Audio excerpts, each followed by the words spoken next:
So welcome to Ooma Office, another tutorial on blind transfer. So there's two types of transfer on the Ooma Office system. Today we're going to talk about blind transfer. So on our left we have extension 1001. To our right we have extension 1002. So if a call was to come in, so the phone here, the mobile phone here is to simulate an outside call coming into the Ooma Office platform. So we're going to make a call into this extension. We're going to answer that.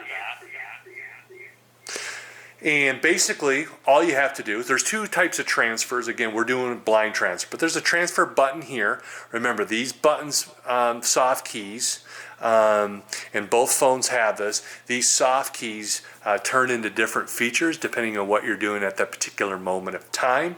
But I also have a transfer key here, and I have a transfer key here. They both do the same thing. So I'm going to transfer. I'm going to transfer to 1001, which is the phone to the left, and I'm just going to let it go, and it's going to ring. I can, at this point, just hang up. I'm going to hang up by pressing the speaker keys. I'm already in speaker mode.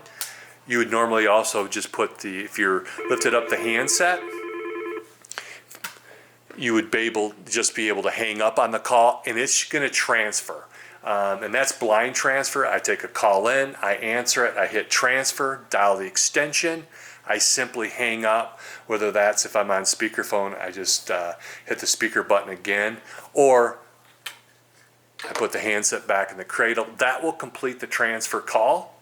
And now my outside caller, which is being simulated by the mobile phone here, is now connected to 1001, where that call was originally taken on 1002 here. Hopefully that's helpful. If you have any questions, give us a call, 888-825-2001.